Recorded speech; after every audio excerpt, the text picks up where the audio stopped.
folks. Just as a reminder, tonight is when we take over the weekly Iowa landowner meetings and open it up to landowners from across the Midwest who are fighting to protect their property rights from these risky carbon schemes. If on the off chance we have not met, I'm Emma Schmit. Emphasis on the M in Schmit because it is doing quite a lot of heavy lifting for me. And I am the organizing director at Bold Alliance. Was also the president of my ninth grade class and my parents' least favorite child, but that is enough about me.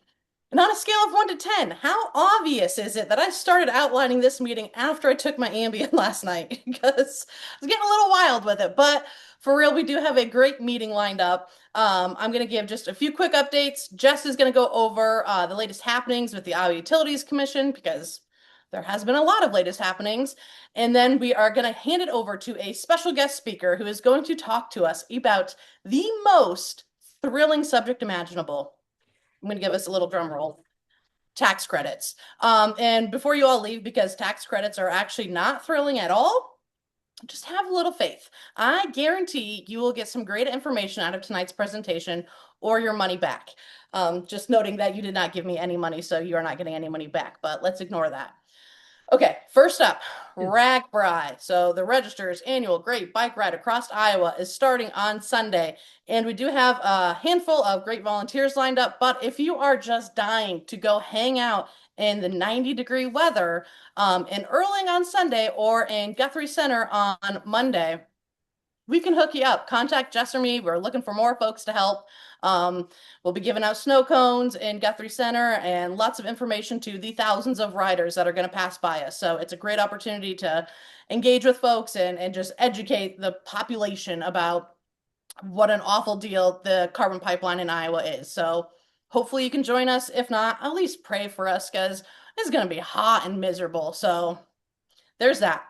Next up on the list is yesterday, there was a hearing in North Dakota on the Summit carbon pipeline permit. And so if you weren't able to tune in, it was a really good hearing, I thought. Basically, this was our appeal to see if we couldn't get the permit that has been approved by North Dakota remanded back and if not, totally just revoked, changed to some extent. So lawyers on both sides made arguments. I'm a little biased. I thought our lawyers had stronger arguments and were more articulate, better looking, all that good stuff than, Summit and the state side.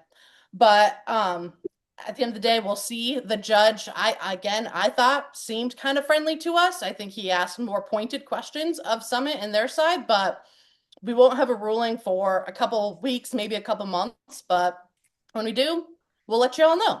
But like I said, my gut instinct is that it went pretty well for us. So we'll see.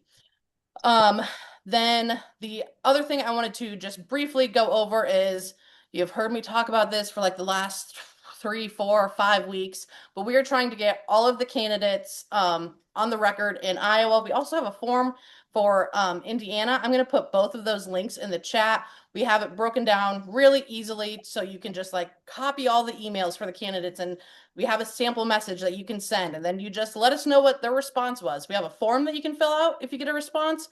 If that's too tough, just text it to me, email it to me. I'll put it in on the back end. It's whatever works. We just want to make sure that we are elevating the carbon issue to all of our candidates and elected officials that are running for office. I think I will put those links in the chat while Jess is talking. The really only question I see also is there a recording of the North Dakota hearing? There is not. Unfortunately, the courts had like a special sign that said no recording. And as much as I like to break the rules, I did follow that one. So there's not a hearing, but just know it went really well. So Jess, do you want to take it over to talk just briefly about what's going on with the Iowa Utilities Commission? Yeah, so the Iowa Utilities Commission finally made kind of a decision on something that we've been waiting on for quite a long time. So to make a very complicated thing a little bit easier to understand, we're going to kind of start at the beginning is after Summit's Phase 1 was approved in Iowa, we appealed that decision to the district court. And we were going and preparing for oral arguments on, I think it was October 9th of 2025. And all of a sudden, Summit filed a request with the judge to send the case back to the Iowa Utilities Commission so that they could examine how the South Dakota law impacted the Iowa permit. So we're talking about the law that banned eminent domain for carbon pipelines in South Dakota. The judge agreed, and that was sent back to the Iowa Utilities Commission. Well, we all know how Summit and other carbon pipeline companies act, and if you give them an inch, they're going to take a mile. So Summit then tried to make a bunch of other changes. So not just an examination of how that law in South Dakota impacts the permit, but they wanted to change the route, the pipe size. They wanted to consolidate the phase two dockets with the phase one docket. They wanted to do a bunch of other things. And so for the past few months, we've been arguing that the only thing, it's called the remand, when you remand the case back to the Iowa Utilities Commission, the only thing that remand can consider is the South Dakota law. And we're saying we needed to limit the scope. So it's just the South Dakota law and the Iowa permit, none of that other stuff. The Iowa Utilities Commission just last week finally made a ruling on it, and they did agree with us on the scope. They said that the only thing the remand can consider is how does that South Dakota law affect the Iowa permit? In the specific part of that Iowa permit that they're going to look at is the section that says you cannot start construction in Iowa until you have approval in North and South Dakota. So that's what they're going to examine. The one thing the Iowa Utilities Commission did that does make it a little bit easier for Summit is they changed that condition. So instead of saying you can't start construction until you have approval in North South Dakota, it now says you can't start construction in Iowa until you have route approval and sequestration site approval. So basically giving Summit the ability to go anywhere outside of North and South Dakota.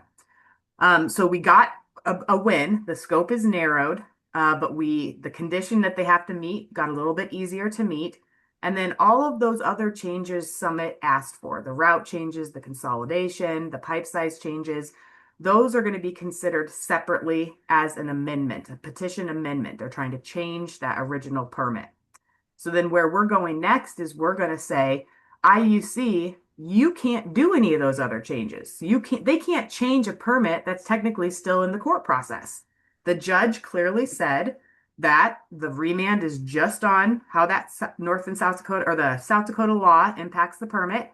And then we're going to go back to district court where we may win and Summit might get their permit overturned. And if that's the case, all of these amendments don't matter.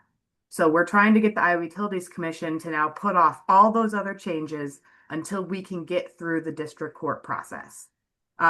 So that is kind of my short and hopefully easy version of an incredibly complicated legal case right now. So if you have a chance to reach out to the Iowa Utilities Commission, file an objection and say, thank you for limiting the remand. Thank you for that decision. And please do not make any other changes for Summit because we still have to go through district court and find out if we can get this permit overturned. So that is my Iowa Utilities Commission update.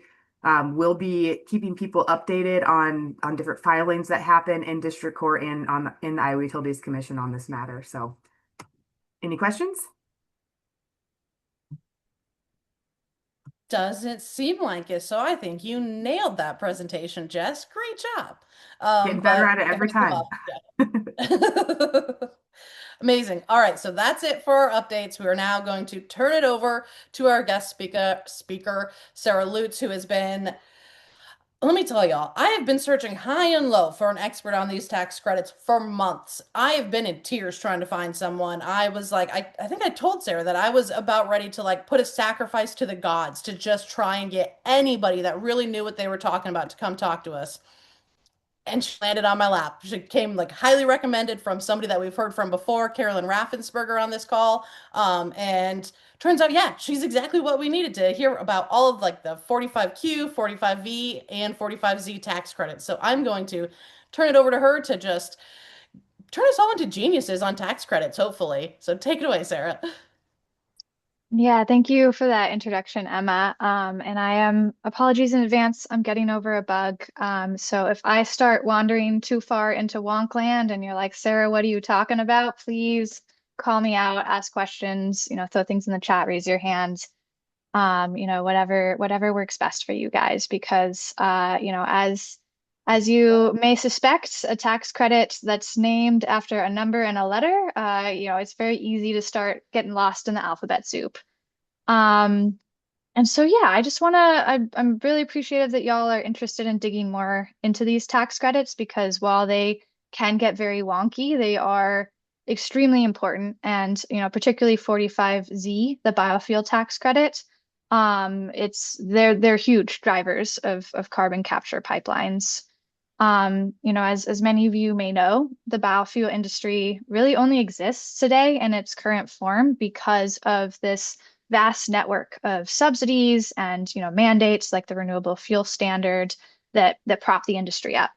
And a key part of that network of support is the 45Z Clean Fuels Production Tax Credit. This credit operates on a sliding scale of value. So, the lower the emissions, at least on paper, that a biofuel producer can claim, the higher the tax credit value.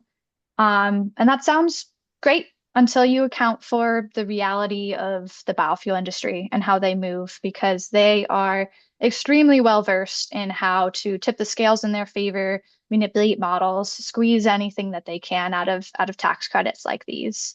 And unfortunately, because of the structure of this tax credit, which really just looks at emissions, what they call carbon intensity of a biofuel production, it shifts the conversation away from, should we be subsidizing these biofuels? What is the value? What is the impact towards a very in the weeds modeling argument that obscures the bigger picture, and is very open to manipulation. And the biofuel industry has been very successful at chipping away at the rigor of emissions modeling and turning the 45Z subsidy into a huge cash cow, particularly for ethanol. As 45Z was written when it was first introduced into law several years ago, conventional ethanol was not supposed to qualify for the tax credit. It was just barely ineligible for, even the lowest value of the tax credit. But Republicans, when they passed the One Big Beautiful Bill Act last summer, they supercharged this tax credit. And one of the things that they did was they removed something called the land use change emissions requirement, which basically, when the IRS or DOE are calculating the life cycle emissions of a biofuel producer, they no longer look at land use change emissions. And so that's a big deal for crop-based biofuels like ethanol. And so for conventional ethanol, they now qualify for roughly 10 cents per gallon from this tax credit. So they move from being ineligible to getting 10 cents per gallon. And for ethanol with CCS, the value of the tax credit increased about 20%.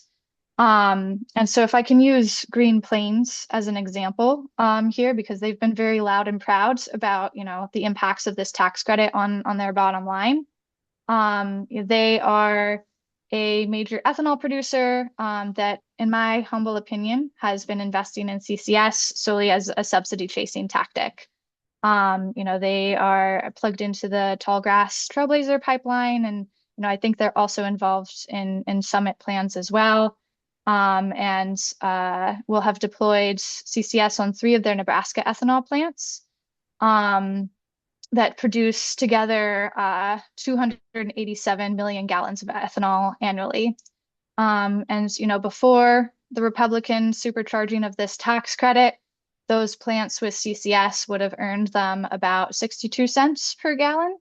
And then, with the 20% boost that OBA gave them, that's increased to 74 cents per gallon. Now, compare that to 45Q, which, I think many of us have long thought was a huge driver in CCS and, needed CCS pipelines.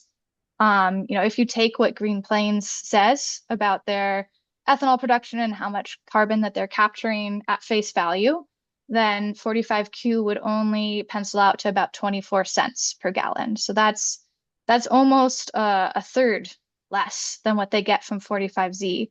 And there's the added benefits of 45Z. They don't have to prove anything about where the carbon that they're capturing goes. There's no requirements on what happens, whether it's sequestered or used for enhanced oil recovery.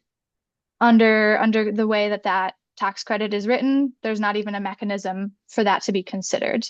So not only is it procedurally easier for them to claim this tax credit, it's also significantly more lucrative. And I will drop a link in the chat now.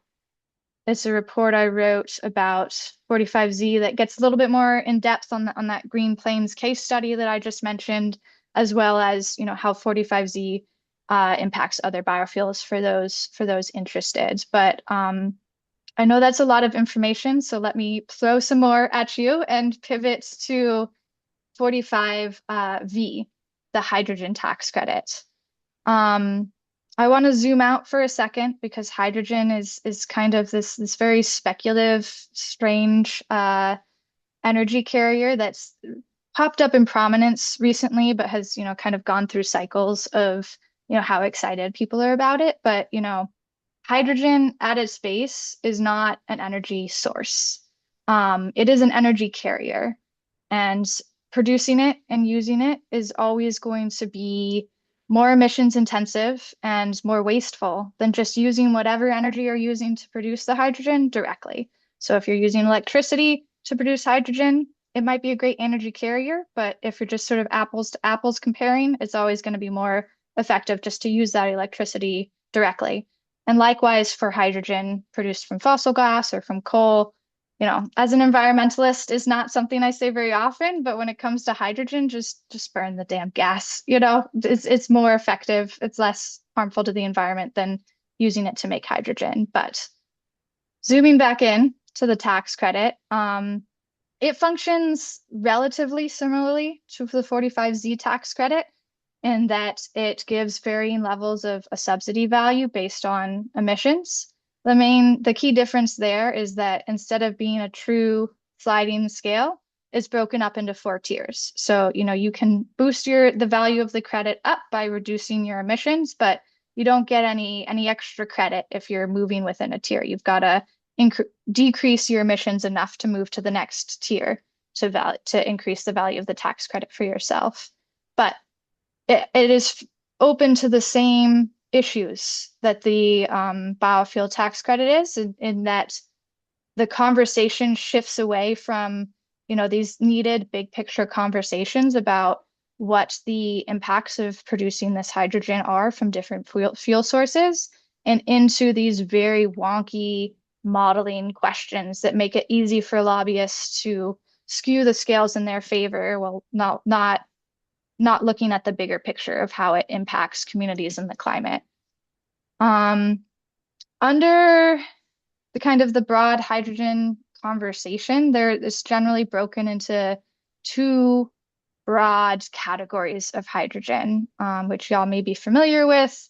One is hydrogen produced from electricity, so using electricity to split water molecules. And that conversation really hinges on, is the electricity that's used to produce hydrogen actually clean, or are you using offsets? Are you using carbon capture on natural gas to produce electricity to produce hydrogen, or are you using electricity produced from solar?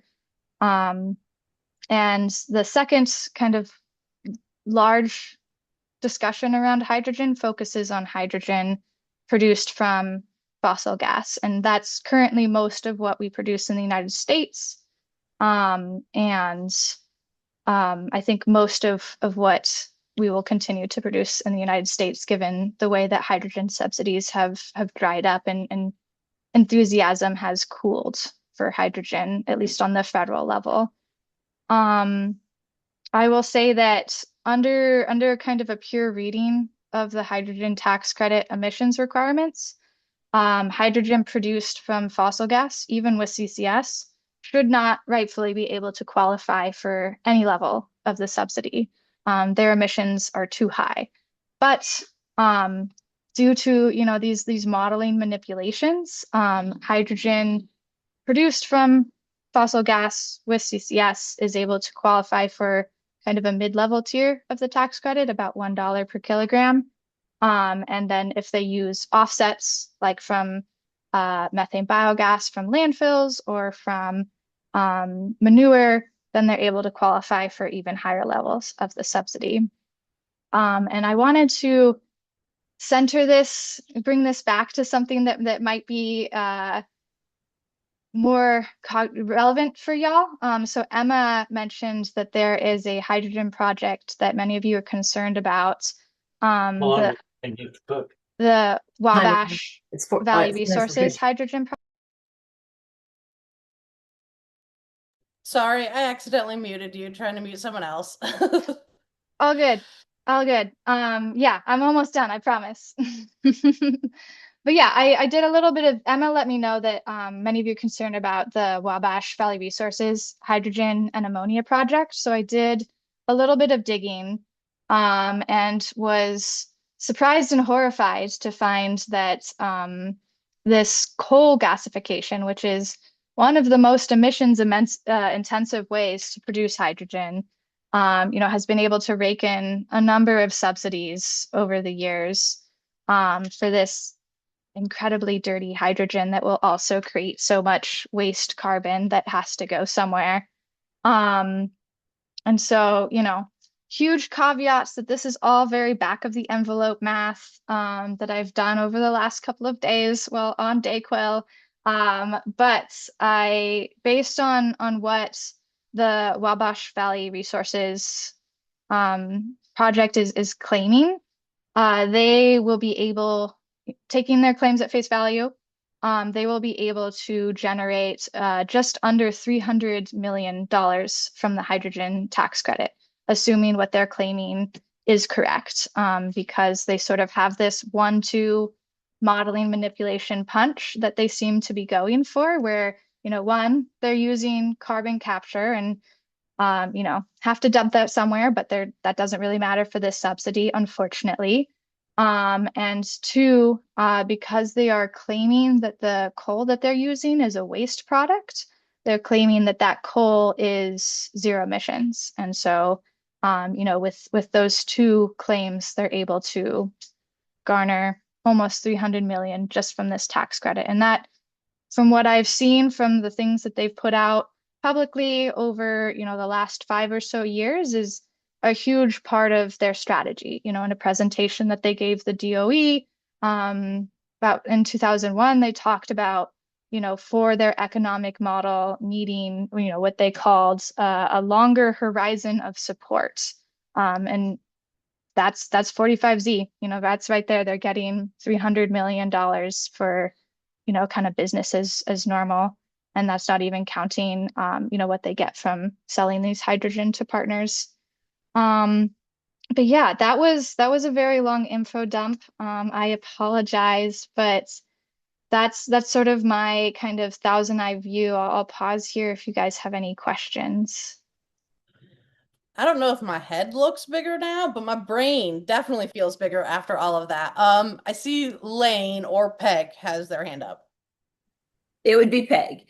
Okay, so call me naive, call me stupid or whatever, but do these people that are pushing for this Wabash Valley resources, among all of the other things, and the model manipulation stuff, do they really, really believe it? I mean, do they really wholeheartedly believe that these are good things, or are they just greedy? I mean, like from a humanity standpoint, what you're telling me, it makes no sense that we're spending all of this time, money, making things supposedly to be better, only in the process it's making things worse. So when these individuals stand before a body of investors, are they just blowing sunshine up their skirts, or do they honestly believe it? What do you think? Can I just chime in really quick and say that I am sure they are very concerned about what they are doing as they're relaxing on their private islands. And that is not a joke. I mean, one of their people actually owns his own private island. So, but Sarah, I'll let you handle that, the rest of that. That was me being snarky. Yeah, no, I mean, I think my answer is kind of in the same vein. As I work on a huge amount of hydrogen issues that I've only scratched the surface on because I did not want to waste your time or melt your minds any more than this info dump already did. I think there are some hydrogen producers that are well-intentioned and, just don't care or know about the impacts of hydrogen production in the grand scheme of things. I find it very difficult to believe that anyone producing hydrogen from coal gasification, which is one of the dirtiest ways to produce a very dirty energy carrier, actually is, drinking their own Kool-Aid. But, I only learned about this project recently through Emma. And so, this opinion is just based off of reading too many press releases and like investor reports. So I find it difficult to believe that they truly believe that this is good for the environment. Susan, what's your question? Well, thank you, Sarah, for the good information. And I am one that is affected by the Wabash Valley Resources project, but I have a couple questions. One is, they always said they could not double down or double stack on the credits. One of the law firms that WVR has been working with, they posted a blog that said the 45Q and the 45Z could be stacked. It's depending on the structure, right, of the facility, so that the hydrogen facility, the gasification, could be one name, the ammonia plant another name, that would allow them to collect both 45Z V and 45Q. Also, the hydrogen, I know I've been following that market and it seems like it's dying out. But the thing of it is, with the ammonia has become the carrier, right? The carrier for hydrogen if they want to use it. And the ammonia pipelines already exist. So they already have that infrastructure. But I also know that Japan, South Korea, and some other countries are going to use ammonia for power plants. Have you heard anything about that? And thank you. Totally. Yes. Sorry, I'm again very scattered brain. So the first part of your question was about whether, I'm sorry, could you repeat your first part of your question? Yeah, the first part is they say they're not stackable, but Yes. there is a layout, a structure where they could be stackable, even if it's one company but different LLC names. And Yes, that is absolutely correct. Under the letter of the law, it specifically prohibits them from stacking, but the way that's written is, one entity, one taxpayer cannot claim multiple of these credits. But as you said, and as that blog, mentions, it is not that difficult for them to create different entities. And, especially with the ongoing cuts to staffing of agencies, any enforcement of, kind of these getting around the rules is very unlikely. So yes, they can absolutely find ways to stack the credits, even though under the law it is supposed to be prohibited. On the second part of your question about using, ammonia as a carrier to burn in power plants, that is incredibly concerning because, people like to talk about hydrogen as an energy source, but it is only an energy carrier, and there's always going to be energy losses and resource losses along the way. And so the idea of producing hydrogen from anything, but from coal in this example, producing hydrogen from coal, which is incredibly dirty, transporting it across the ocean, which takes, a huge amount of emissions and resources, and then burning it in a power plant. That's incredibly, like levels above more dirty than just burning coal in a power plant, which is already terrible for the environment. So, using this hydrogen in power plants domestically or internationally is something that's really concerning to me. We do have a handful of questions in the chat. So first one, Angela's asking, for hydrogen that is produced with solar energy, if it is formed by splitting water, isn't it using an incredible amount of water? Yeah, yeah. So hydrogen produced from electricity, and honestly, even hydrogen produced from natural gas, that's steam methane reforming, both of them use a lot of water. But yeah, I've seen a lot of hydrogen proposals that most of them thankfully have died that were proposing producing hydrogen from electricity and water in really water stressed areas. And that was incredibly concerning to the communities because, there already wasn't enough water for them to go around for all the things that they needed. And suddenly there's this huge new proposal for an industrial process that was going to suck up a bunch of water. So yes, in addition to the climate concerns for hydrogen, its water use and its other resource use is super concerning. Don is asking, do you have an opinion on the viability of geologic hydrogen? I do not. I don't know a ton about that. I'm sorry. All right. We did have a handful of questions that came in when I first said that you'd be joining us. So this first one is, under current or proposed 45Z rules, what level of carbon intensity reduction and resulting credit value is realistically achievable for a typical Iowa dry mill ethanol plant through on-farm climate smart practices or plant level improvements alone without having a pipeline connecting to geologic sequestration? So just, yeah, I hope that made sense. Totally. So, under, the changes, kind of the supercharging of the 45Z tax credit last summer, a just a standard ethanol plant that makes no changes to their practices, doesn't install CCS, doesn't, do any of these climate smart practices for their feedstocks, will be able to get on average 10 cents per gallon from this tax credit. As they kind of implement these steps to reduce their on-paper carbon.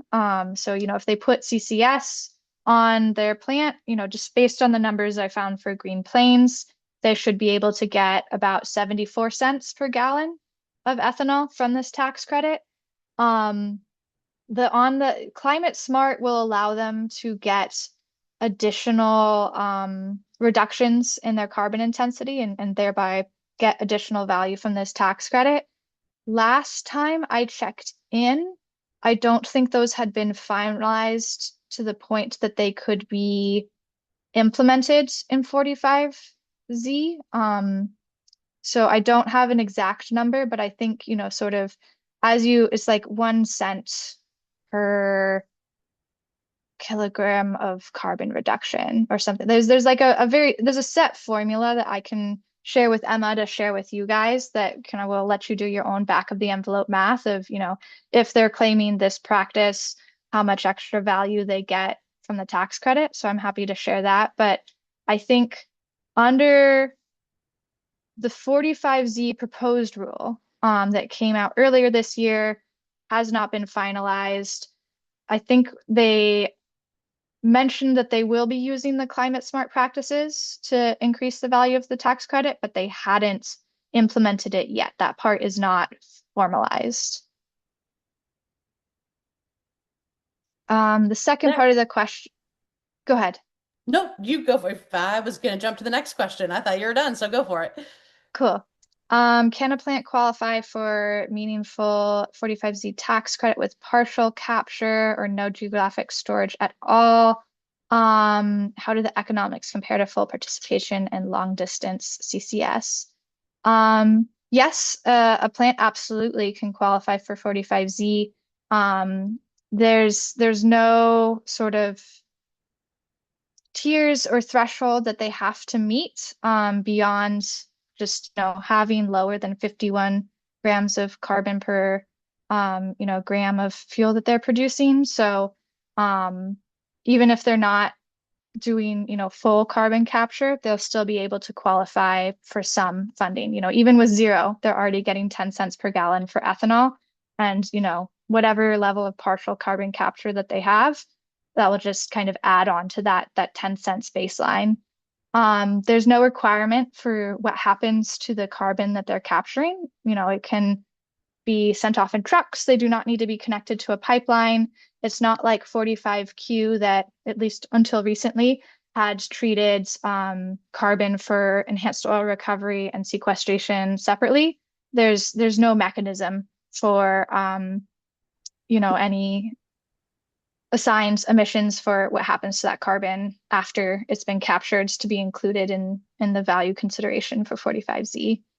And I don't think I understand the second part of your question about how do the economics compare to full participation in long distance CCS. Would you mind clarifying what you mean by long distance CCS?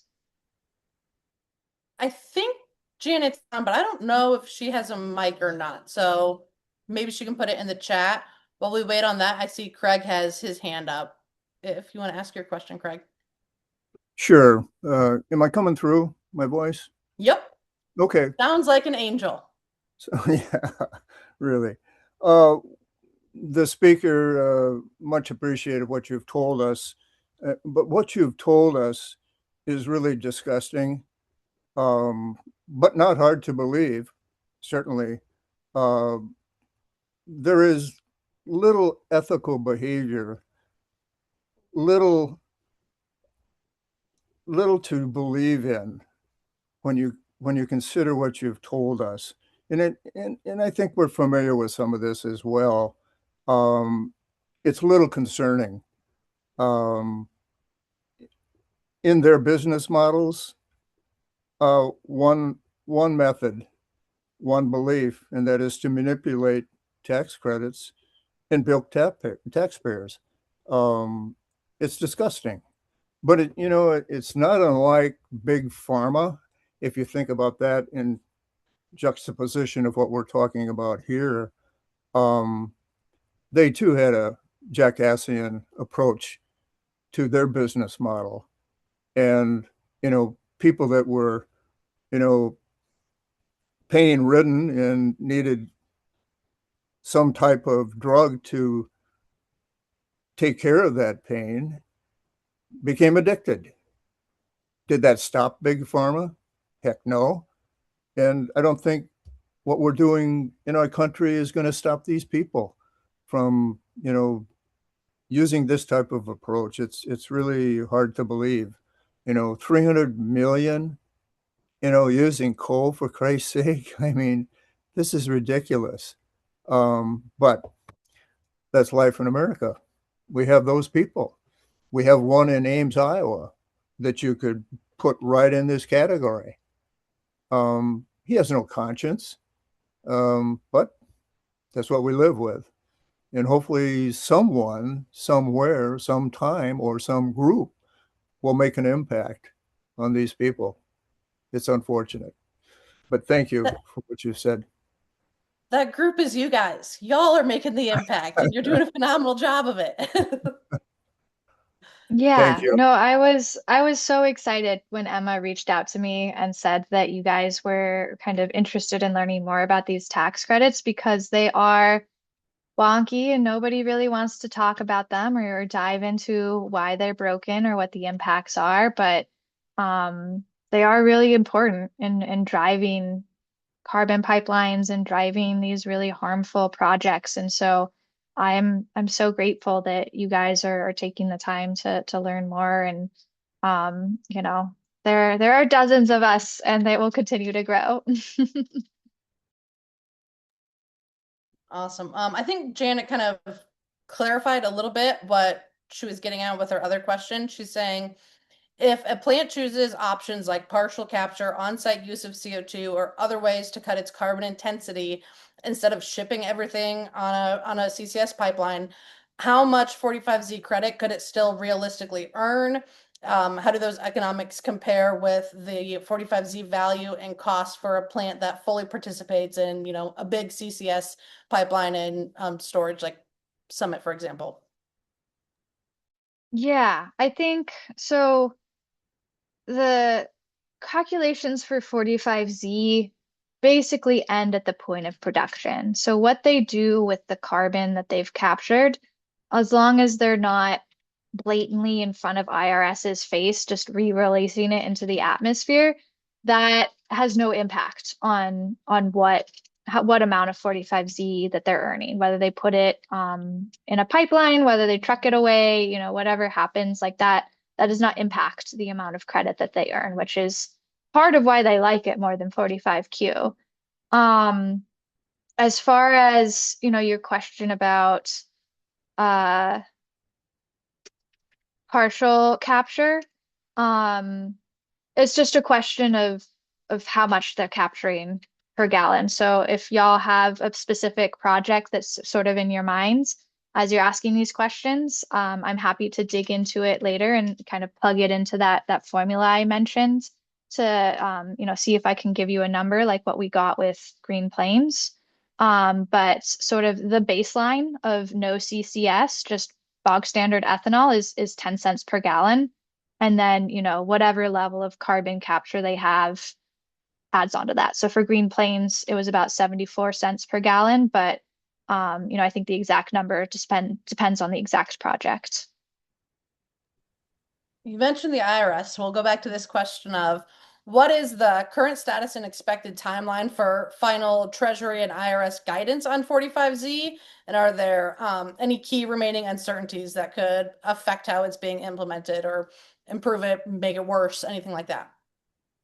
Yeah, so Treasury and IRS released their draft rule earlier this year. The comment period for that closed, I think, several months ago. And so they're still, internally working on the final rule. I don't have sort of insider information on when that would happen, but I imagine at least by the end of the year. Things always take longer than they should, especially with our currently understaffed government, but I would assume by the end of the year because companies in theory are already able to start generating these tax credits, even though the rule's not final yet. So I would expect that relatively soon on the timeline of government actions.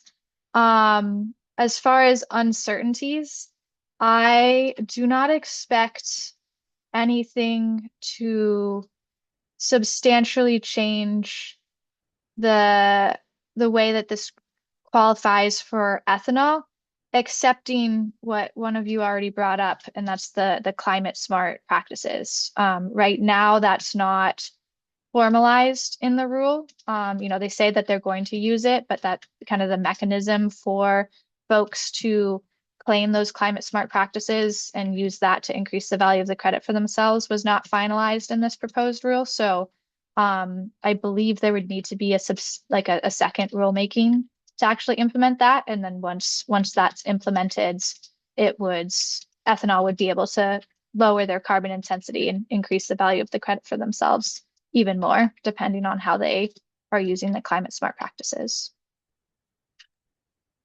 Perfect. Deb is asking, is it bad that farmers are accepting the 45Z tax credits, potentially through ethanol plants? Define bad. I think on balance, I think that this tax credit has been opened for massive manipulation, both for ethanol as well as, the soy industry is benefiting substantial for it. And, farmers that produce methane biogas are making bank on this tax credit. So, I think, what's bad about it is that there's a huge amount of taxpayer money being co-opted for fuels that are not necessarily meeting the carbon intensity requirements that it was intended to subsidize. Okay, my chat scrolled up, so we're going to start at the bottom and work our way back to where we were. Rich is asking, is 45Q even relevant to corn ethanol CCS anymore, as long as 45Z is available and obviously paying more? I And I think the guess I'd add one, on to that my own question of just like you're talking about 45Z or 45V being stackable, is 45Q and 45Z stackable?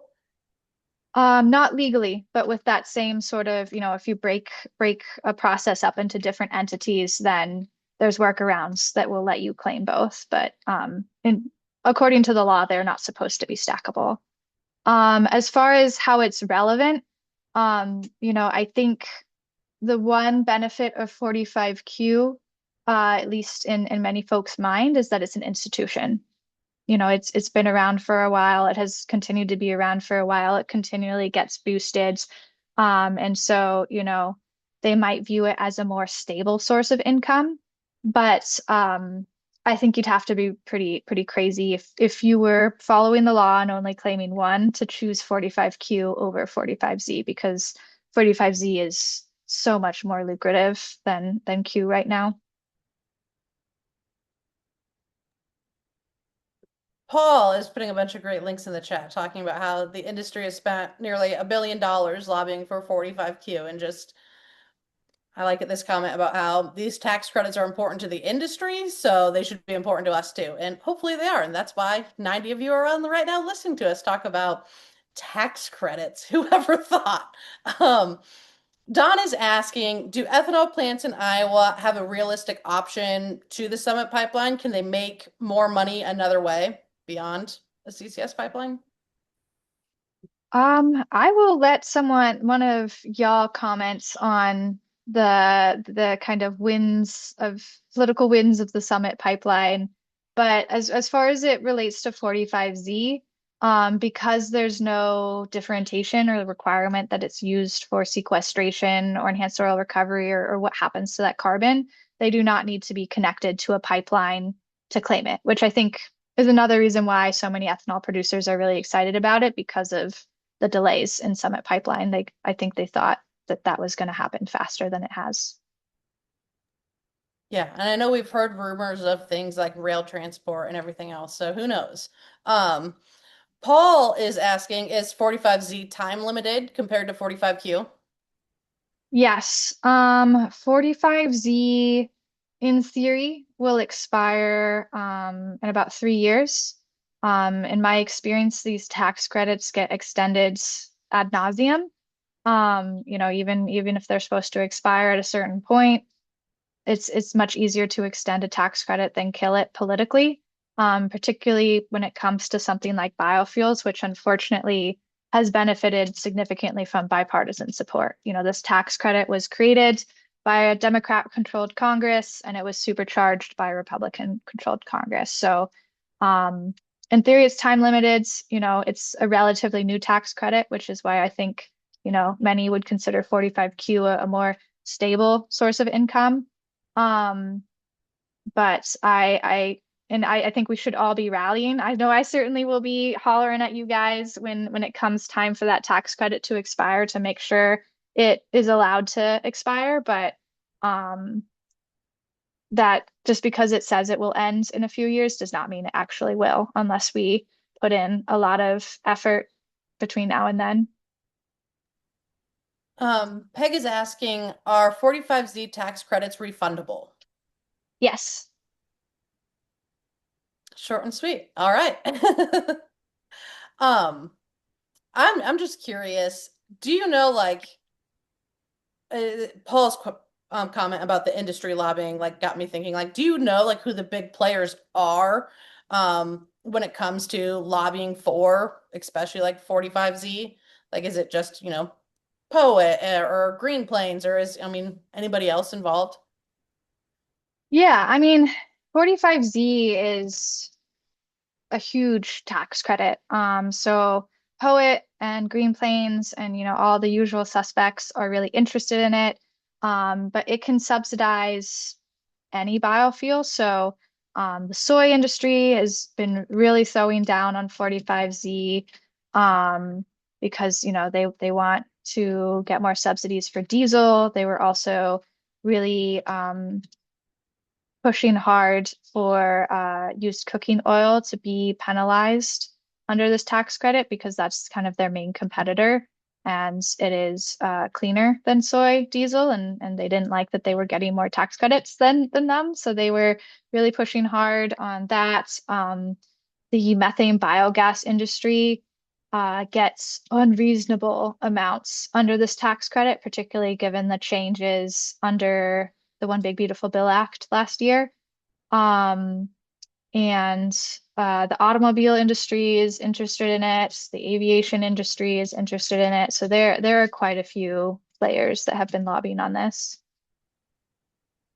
The aviation fuel reminded me, is there still a connection? Like, do you get an increased 45Z tax credit for creating sustainable aviation fuel?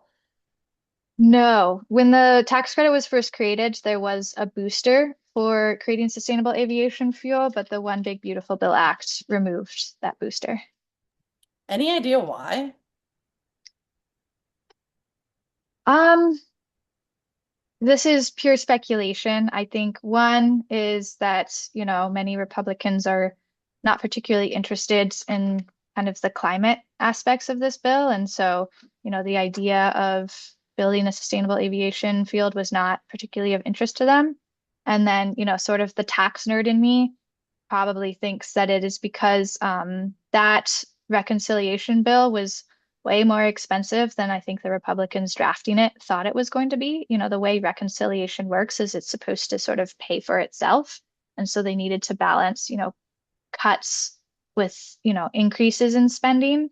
And their changes to this tax credit had a huge increase in tax and spending. I think based on the top of my head, don't quote me on this, I think it increased the cost of this tax credit by like 25 billion or something crazy like that. And so I imagine that they sort of needed to rein it in a little bit. But yeah, that's just sort of my money frame of, frame of mind. Thank you. Susan. Yeah, I just had a question. You mentioned the used cooking oil, and I've been following that too, which because the owner of a company, he also is into renewable oils, and cooking oil mainly. And I've heard there's been a lot of theft, right, of the used cooking oil from restaurants. I mean, they're collecting it everywhere, but there's been a lot of stealing and almost like mafia-like stuff going on, they said. But my question was, do they get the 45Z for that?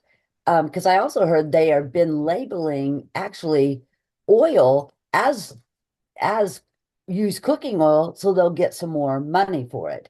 So I didn't know if it was the 45Z or is there another credit involved in those, and how that would work.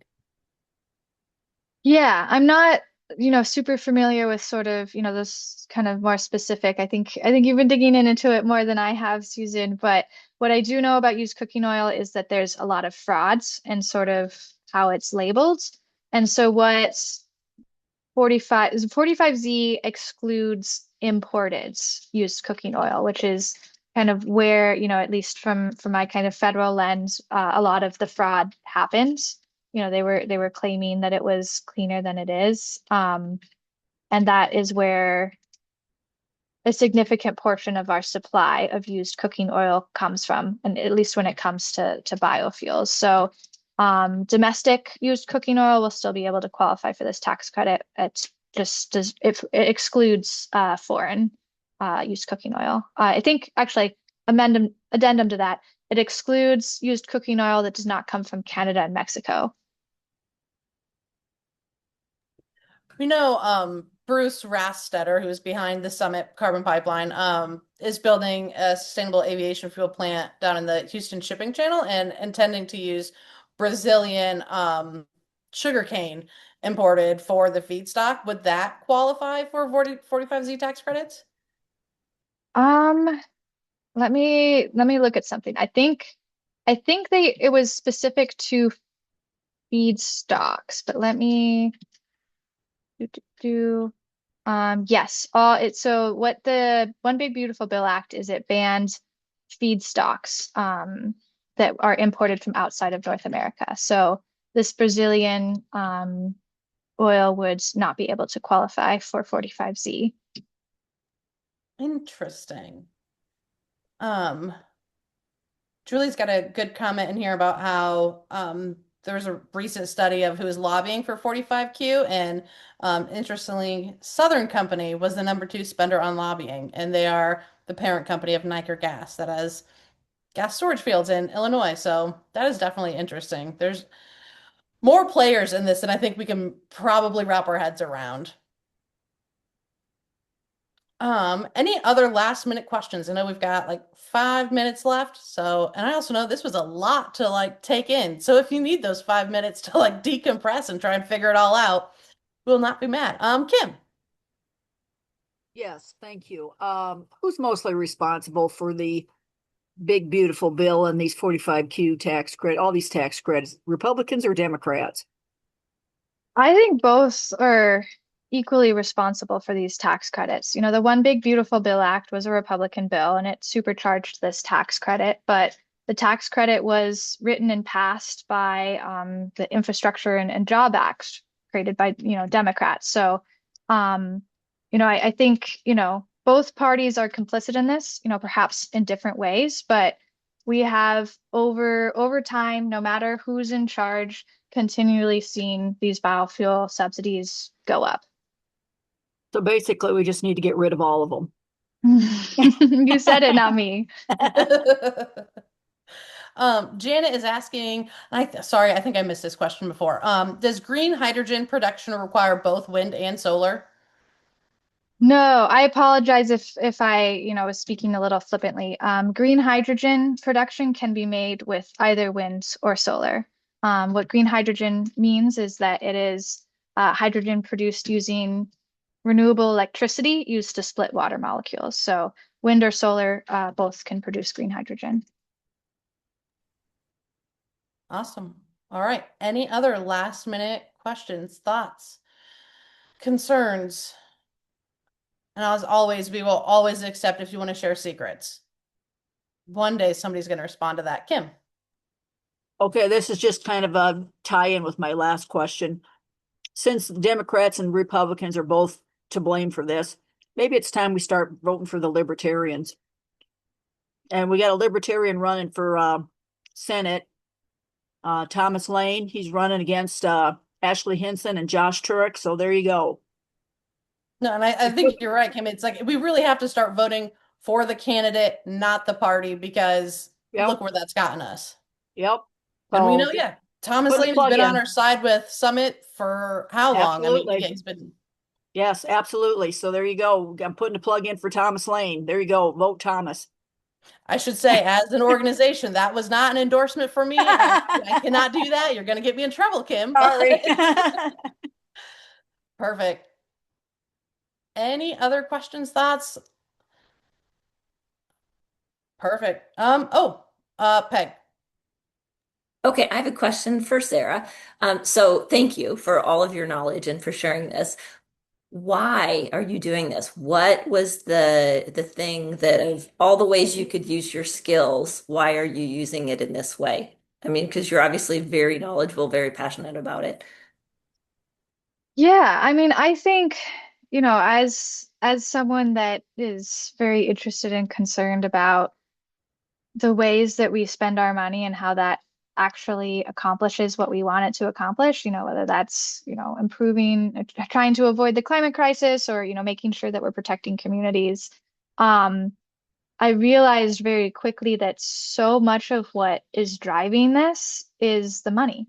We have our government throws a lot of money at things that are supposedly good for the communities, good for the climate, but a lot of it is not going to either.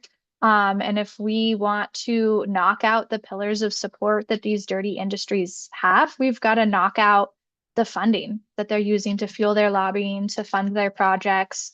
And, unfortunately, as, I kind of mentioned multiple times through the presentation, so much of how these policies work boil down to super niche, wonky, weird modeling questions that, like move a decimal here or meet here or there, but make the difference between whether a project moves forward or not. And so, yeah, I spend my time digging through tax law so you don't have to. And for that, we thank you. Sue's asking if you have any graphic or info sheet. I'm going to paste the report that you had put earlier in the chat, and we can send that out again in Jess's weekly email tomorrow. Deb's saying you can vote a mixed ticket in the general election, meaning you can vote for an independent, Republican, Democrat, or a Libertarian, really mix it up. But yeah, you got a whole Chex Mix of options if you want to. Kathy's just saying, thank you. You'll have your AC on for RAGBRAI volunteers. Thank you. We need that. It's going to be hot. Hopefully we'll see some folks out there. But all right, we are at time. So if nobody else has any last minute pressing thoughts, I want to just say thank you again to Sarah for making all of our brains ginormous. That was super helpful and hopefully kind of clarified a lot of things because I know a lot of us were pretty confused about 45Z and don't even get me started on 45V. So really appreciate you taking the time. You'll probably hear from us again at some point because that's just the nature of this stuff. But all right. Thank you all. We'll see you next week, next month. on Sunday at Ragbri. All right, thanks. Thank you.